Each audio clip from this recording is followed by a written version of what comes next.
pajak ini harus dikembalikan lagi kepada kaum buruh. Jadi buruhnya sejahtera, kapitalisnya juga nyaman. Kan itu mendamaikan problematik yang selama ini kita tahu seakan-akan tidak bisa didamaikan antara kapitalisme dan sosialisme kan gitu. Pada akhirnya mereka juga akan bersekongkol kepada penguasa kan. Nah hari ini kita lihat kan bagaimana partai buruh yang sudah mengakui gitu loh. Artinya kebijakannya pun nanti, apapun nanti yang dikeluarkan oleh pemerintah itu pasti akan diamini oleh representasi partai tersebut gitu loh. Dan yang kemudian menjadi semacam diamini oleh semua buruh di Indonesia. Artinya pemerintah harus menghilangkan rasa takut itu. Menjamin bahwa kita ini akan kuat menghadapi krisis. Tapi bukan hanya ngomong gitu. Iya betul. Kalaupun yang ngomong harusnya siapa gitu Tum?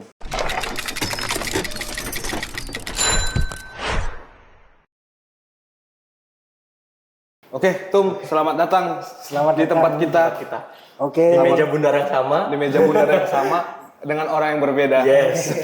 Thank you sudah diundang. Siap, Tum. Ini gimana, Tum? Kita mengucapkan selamat juga nggak buat yang baru mengundurkan diri? Oh silakan.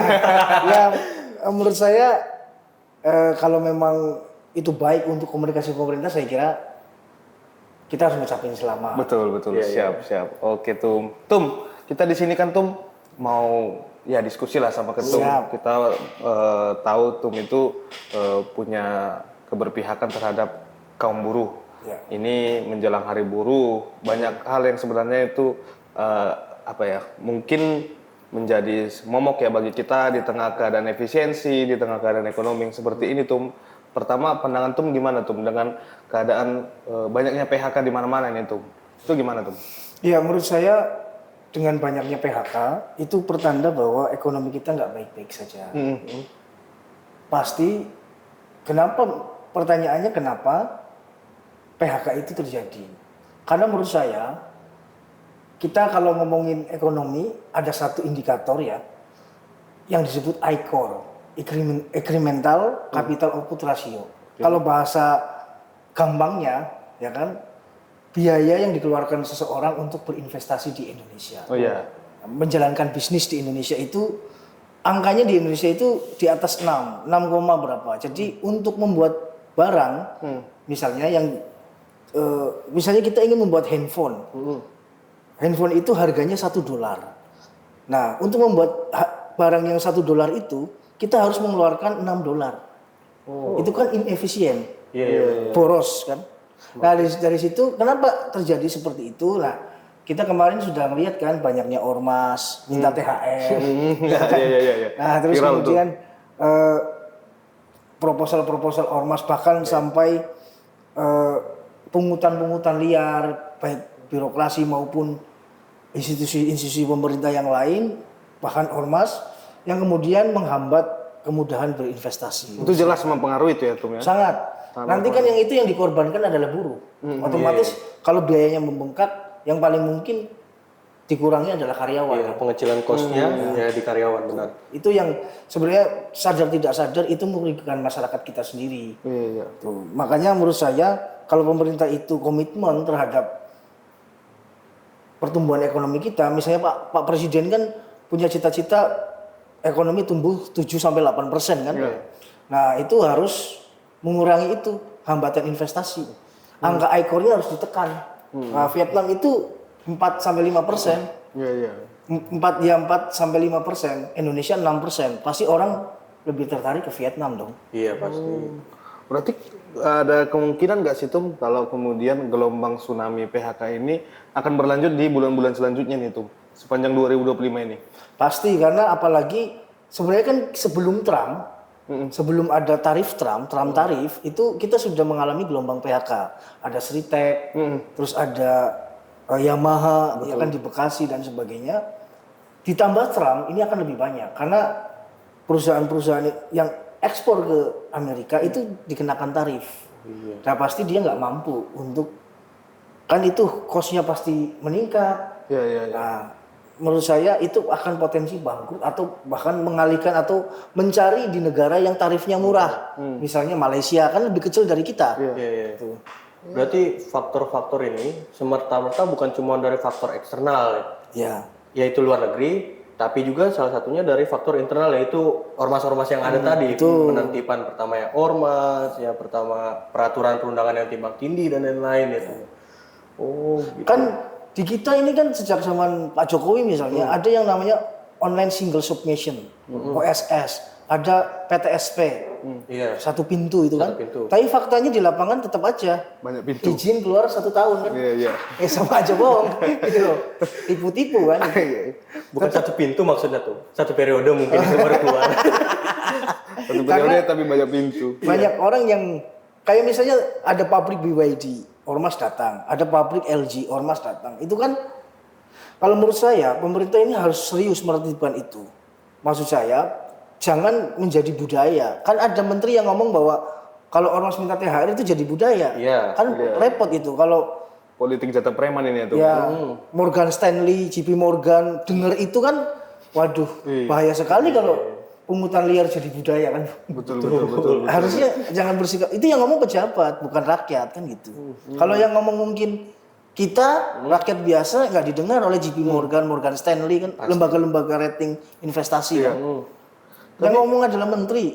Tapi kan begini tuh, penertiban ormas ini ya, di satu sisi kan kita nanti bakal dibenturkan lagi ya namanya. Oh, mana nih demokrasinya? Bisa nggak tuh selain itu? Bagaimana cara membackupnya? Bahwa jangan sampai penertiban ormas ini dianggap sebagai pembungkaman demokrasi gitu loh tuh. Kalau menurut saya dengan memeras itu bukan demokrasi ya. Menurut saya itu tindakan kriminal ya sebenarnya. Yang kemudian diwajarkan di Indonesia kan. Kalau ormas minta jatah THR itu diwajarkan. Ada buku bagus yang ditulis oleh Ian Wilson, seorang peneliti Australia ya. Ada politik jatah preman. Nah, itu kan contoh bahwa antara ormas yang premanisme ya kan itu sebenarnya jadi alat elektoral gitu. Nah, itu yang kemudian berjamur, yang kemudian kalau sudah selesai elektoral itu dia mencari lahan baru di perusahaan-perusahaan itu. Oke, kalau begini tuh gimana tuh logikanya? Mereka mungkin nggak mintanya THR, melainkan mereka menawarkan SDM yang ada di ormas tersebut untuk bekerja di perusahaan tersebut. Itu gimana tuh? Itu ada gimana? Apakah kira-kira cukup bisa bersaing nggak sih di tengah keadaan teknologi yang semakin canggih ini? Sebenarnya itu tugas pemerintah ya. Kita kan ada Kementerian Tenaga Kerja. Iya. Kenapa nggak diberdayakan oleh Kemenaker? Artinya Kemenaker menjadi pintu masuk untuk bekerja ya, bukan melalui ormas yang minta langsung terhadap anggota-anggotanya mereka untuk dipekerjakan di PT tersebut ya. Itu kan nanti jual beli jabatan ya, semacam jual beli. Maksudnya kalau mau masuk perusahaan ini harus bayar segini kan. Itu juga sebenarnya membebani masyarakat kita juga yang ingin mendapatkan pekerjaan gitu. Sudah sekolah capek-capek, S1 misalnya, IP tinggi gitu kan, lulus cepat tapi kerja bayar juga. Mau kerja bayar kan gitu. Nah, itu kan skema fenomena-fenomena semacam itu yang harusnya segera diselesaikan oleh pemerintah. Karena kalau enggak saya kira nanti kemudahan berbisnis kita turun rankingnya, terus kemudian kemudahan berinvestasinya juga turun. Artinya Indonesia bukan tempat yang ramah untuk investasi. Berarti dengan kata lain begini dong, Tum. Maksudnya ormas ini yang seharusnya jadi bentuk nyata sebagai demokrasi, pada akhirnya berubah tuh jadi buat alat elektoral aja dong. Ya. Oh gitu. Karena menurut saya ada relasi patron klien ya antara kekuatan politik di kita, misalnya elit politik dengan ormas itu sering kali ada, dan itu yang digunakan alat untuk politik, instrumen elektoral ya kan. Kemudian setelah elektoral itu sudah bubar, sudah selesai hajatan elektoralnya, mencarilah di perusahaan-perusahaan itu. Nah, yang menurut saya ini kan gini, pemerintah itu harus pandangannya gini, kenapa kita harus menjaga investasi agar nyaman di Indonesia? Bukan berarti kita pro kapitalis ya. Iya. Ingat, Pro asing. bukan pro asing, tapi kita harus sadar bahwa APBN kita itu terbatas untuk meng-create job, menciptakan pekerjaan, lapangan pekerjaan. Terbatas. Kita kan nggak mungkin mengandalkan APBN kita untuk menciptakan lapangan kerja. Di tengah rakyat, bonus demografi yang harus kita manfaatkan. Nah, makanya kita harus mengundang investasi asing. Ya, artinya sektor swasta ya, Tom ya? Ya, untuk meng-create job. Tapi kalau sektor swastanya sudah nggak nyaman dengan perilaku ormas atau di domestik kita yang kacau gitu, ya mereka pasti akan pergi. Nah, kaitannya gini tuh, ini kan sektor swasta yang diandalkan untuk di samping tadi keterbatasan APBN yang tidak mungkin bisa menghandle semua tenaga kerja yang ada di Indonesia ini. Nah, di satu sisi, apakah akan ada kemungkinan kalau sektor swasta kita tekan untuk menaikkan upah buruh?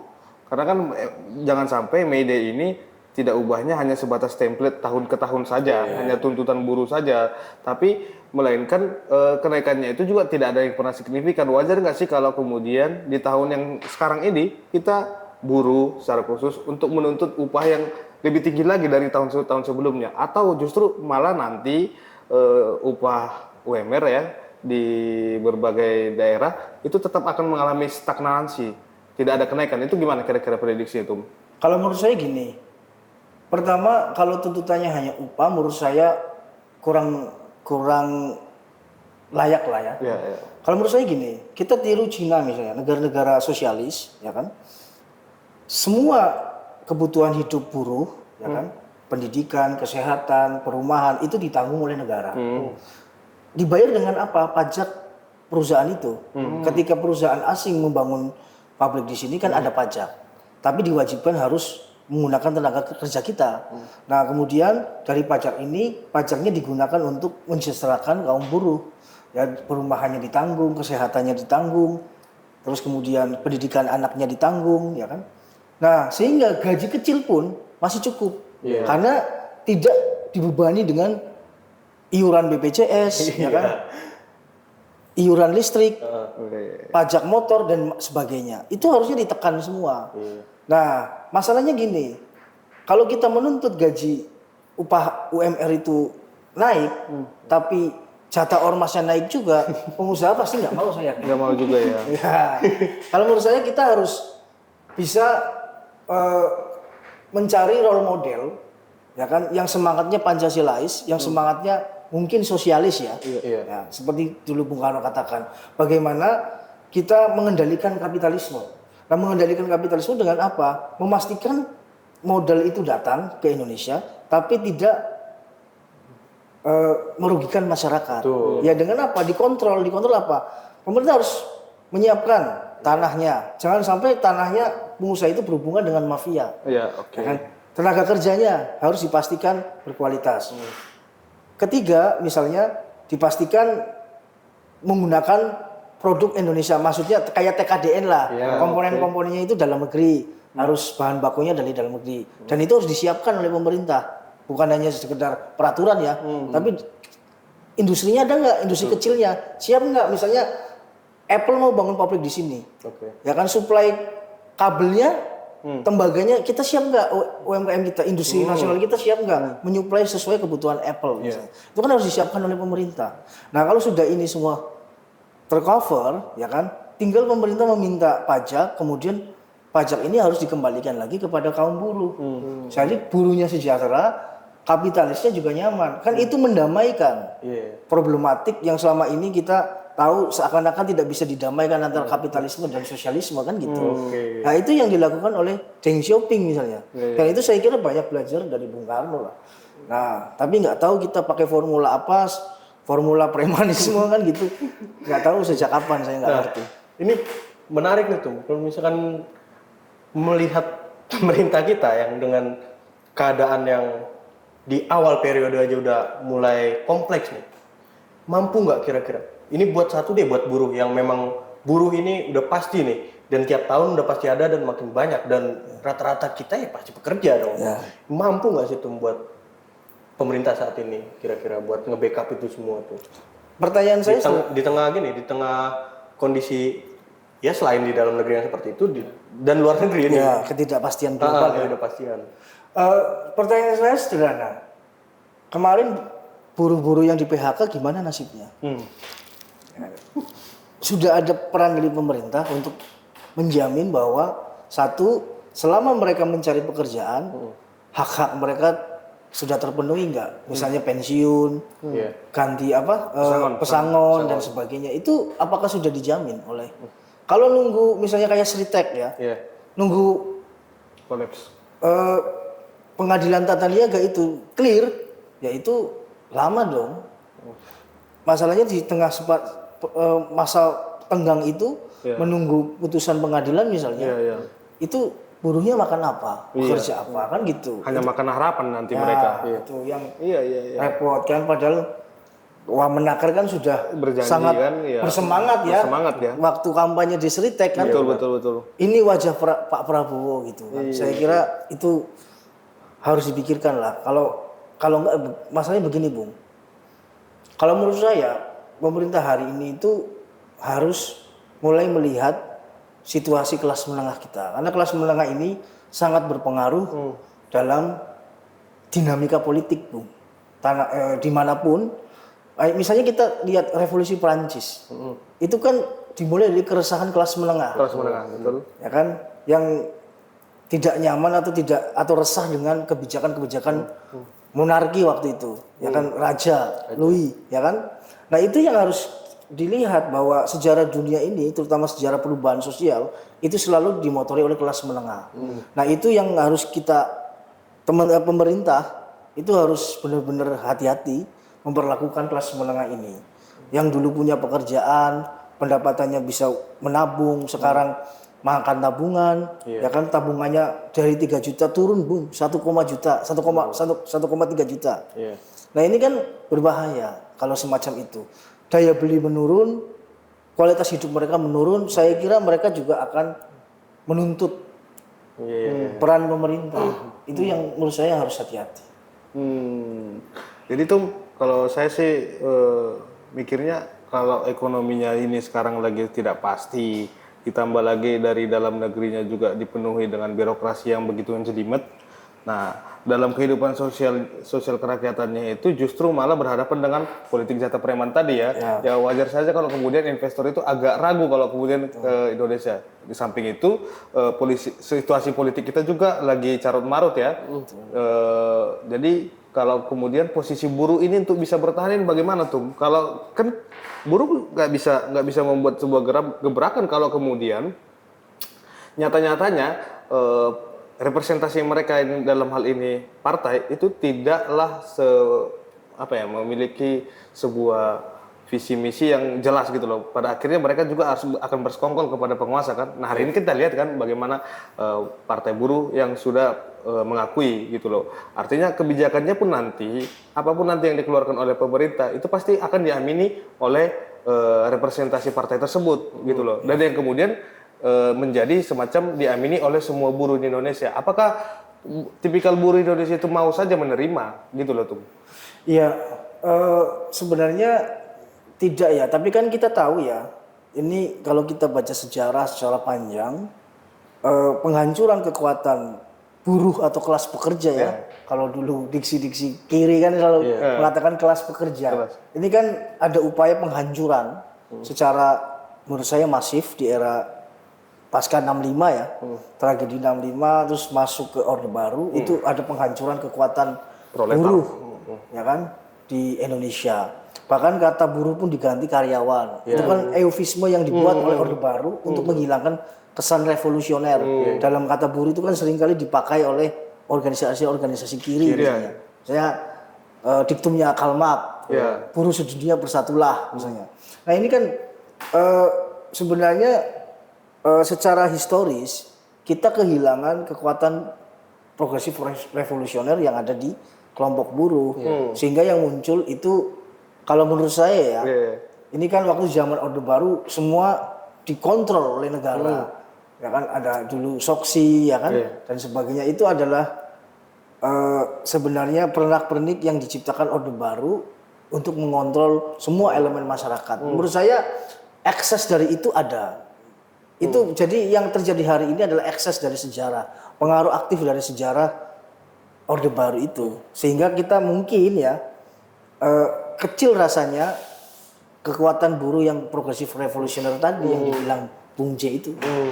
Itu sih saya lihat. Ya kecil ya, karena pada akhirnya semua akan masuk pada kepentingan ya Tum ya. Kalau buruhnya kita itu adalah buruh yang tidak progresif ya, karena memang udah gak ada ya, mau gimana lagi kalau nggak ada representasinya. Mungkin, ya di kalangan bawah juga ya kita tahu kalaupun mau kita melakukan namanya diskusi saja itu juga kan sudah dilarang ya. Bukan dilarang secara tertulis melainkan ya dimata-matai lah begitu, akan dianggap menjadi mengancam situasi kan pada saat ini.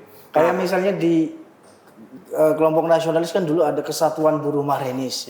Itu kan mungkin ya kalau mungkin ini jejaknya pun hampir hilang ya. Mungkin tidak begitu eksis lagi. Mungkin ada eksponen-eksponennya. Cuma kan untuk sebagai kekuatan itu ya karena dulu dihancurkan oleh rezim Orde Baru kan. Nah itu menurut saya memang agak sulit gitu kalau berharap pada kekuatan pekerja, murni pekerja seperti diktum Karl Marx bahwa revolusi ini akan dimotori oleh kaum buruh. Menurut saya itu tesis mungkin perlu direvisi. Mungkin kelas buruhnya itu harus diperluas, bukan hanya buruh pabrik misalnya atau ya itu perlu ada pembacaan ulang lah terhadap perkembangan kapitalisme, ya kan, perkembangan peradaban global ini, perubahan-perubahan dunia ini. Paling ini sih Tum, kalau kemudian situasinya sudah seperti ini Tum, posisi mahasiswa harus bagaimana Tum? Di tengah keadaan tidak pasti ini dan ditambah lagi lapangan pekerjaan semakin sempit ya Tum ya. Banyak PHK di mana-mana yang mereka sudah punya pengalaman berhadapan dengan yang masih fresh graduate. Nah ini bisa kacau ini Tum. Gimana ini? Negara harus bagaimana bersikap terhadap situasi yang saat ini Tum? Penumpukan pekerja, tapi di satu sisi juga lapangan pekerja nggak ada. Ini bagaimana Tum harusnya Tum? Kalau menurut saya Pak Prabowo atau Pak Presiden kita ini harus punya skala prioritas. Saya kira gini. Program-programnya bagus, kayak MBK misalnya, terus Koperasi Merah Putih, itu saya nggak bilang buruk, bagus. Kalau ada duitnya, kan gitu. Kalau ekonomi kita baik-baik saja, kalau pertumbuhan ekonomi kita 8%, 7% seperti Vietnam, bagus. Ada Koperasi Merah Putih, ada MBG, ada SBN perumahan, program 3 juta rumah, ada sekolah rakyat gitu. Itu kalau ada uangnya bagus. Nah, pasalnya kan ekonomi kita kembali kepada pepatah kuno, lebih besar pasak daripada tiang. Pendapatannya lebih kecil daripada pengeluaran, sehingga utang menumpuk. Harus mau tidak mau harus mengambil utang untuk membiayai pengeluaran yang semakin membengkak. Nah, untuk membiayai belanja rutin aja, kan sekarang sudah efisiensi kan? Nah, menurut saya Pak Presiden dan kabinetnya, menurut saya harus bijak lah. Hari ini situasi ekonomi nggak baik-baik saja, mungkin perlu ada skala prioritas. Skala prioritasnya apa? Harus berfokus pada program yang bisa menciptakan lapangan pekerjaan gitu loh. Kalau menurut saya. Jadi mau tidak mau, karena kita berada di kondisi yang sebenarnya kita tidak inginkan. Bagaimana lagi kan? Semua lembaga dari World Bank, IMF, ya kan? IMF kan kita tahu World Bank, IMF biasanya optimis kan? Kalau melakukan prediksi ya forecast itu kan biasanya optimis. Sekarang memprediksi Indonesia pertumbuhannya hanya 4,7%. Bayangkan, 4,7. Itu gawat itu. Dari 5% ke 4,7. Ini gawat situasinya Tum ya. Nah, artinya apa? Pemerintah perlu bagaimana caranya men-trigger ekonomi ini agar tidak semakin parah, gitu loh. Nah, kalau krisis ekonomi terjadi, bukan tidak menutup kemungkinan terjadi krisis politik, gitu loh, krisis sosial. Nah, menurut saya faktor ekonomi ini penting dan menurut saya pemerintah harus berfokus pada yang prioritas adalah menciptakan lapangan pekerjaan. Bagaimana masyarakat kita bisa mendapatkan pekerjaan yang layak, pendapatannya meningkat, daya beli meningkat. Kalau daya beli meningkat, konsumsi meningkat, pasti pertumbuhan ekonomi terkerek juga, terkontrol kan. Otomatis ya. Karena PDB kita disumbang paling besar adalah konsumsi, 55%, Bung, porsinya. Nah itu menurut saya yang harus dipikirkan secara bijak pemerintah, mungkin MBG diperkecil segmennya, ya kan, yang targeted aja, misalnya untuk kaum marhen, orang-orang yang miskin saja, yang tidak mampu gitu, anak-anak sekolah, ya nggak usah bangun dapur senilai 2M, cukup bekerja sama dengan kantin kampus, gitu loh. kantin sekolah, sorry ya. Nah, ini kan lebih efisien, targeted, dan terasa gitu loh. Kalau semua, seluruh rakyat Indonesia, seluruh anak di Indonesia itu dapat MBG, ya itu menurut saya nggak tepat lah di kondisi yang sulit hari ini. Gitu. Itu ya harapannya ya. Memang situasi saat ini lagi kacau nih Pak, kacau nih. Buruh juga banyak di PHK di mana-mana. Nah, imbasnya gini tuh yang saya lihat itu, kalau kemudian ini nggak bisa diambil oleh nggak bisa disikapi dengan tegas oleh pemerintah tadi dengan mungkin usulan ketum adalah menciptakan lapangan pekerjaan. Imbasnya ini nanti yang terburuk dan ya yang terparah adalah meningkatnya kriminalitas ini tuh, ya kan? Ya kita tahu sekarang kan banyak ya urusan makan ini Pak yang nggak bisa diwakilkan ini. Urusan gitu perut. Urusan perut itu nggak bisa diwakilkan. Apapun dilakukan. 2 anaknya, 3 anaknya, atau 2 istrinya, 3 istrinya kan kita nggak tahu ya. Itu kan harus dikasih makan gitu loh. Ketika harus dikasih makan ini cara yang kalau kemudian dia itu sudah berumur di atas 40-an mungkin mencari lapangan pekerjaan kan susah. Satu-satunya cara ya melakukan tindakan kriminal ya mungkin dengan cara yang kita sering dengar kan begal dan segala macamnya gitu loh. Dan ini juga akan ya yang rugi siapa? Yang rugi kita juga, yang rugi masyarakat juga, yang rugi ya pekerja juga. Ketika dia baru pulang kerja kan nggak mungkin yang disasar itu mobil yang pakai lilut-lilut kan, ya kan ya nggak mungkin yang pakai mobil rotator kan yang dibegal kan. Nah ini situasinya yang cukup parah sih. Mungkin begitu sih. Lu gimana menurut lu? Ya paling kalau misalkan kayak gitu pada akhirnya kan pemerintah harus tahu prioritasnya seperti apa. Target orientednya itu harus jelas. Jangan pada akhirnya semua diraup. Akhirnya yang katanya kepentingan untuk masyarakat tetap mengorbankan masyarakat. Anak-anak diuntungkan tapi bapaknya baik lagi. Bapaknya yang di PHK. Jadi gitu aja kita. Ya, yang paling menurut saya ya, yang paling ini kan keresahan masyarakat bisa dilihat dari FOMO-nya masyarakat kita membeli emas. Oke, Ya kan? Itu kan ngantri tuh di toko-toko Antam. Itu kan contoh bahwa masyarakat ini sudah mulai ketakutan, resah, sehingga dia panik ya. ya Panic buying. lebih merasa aman kalau uangnya itu dibelanjakan untuk membeli emas. Karena dia merasa bahwa kondisi ke depan ini tidak pasti.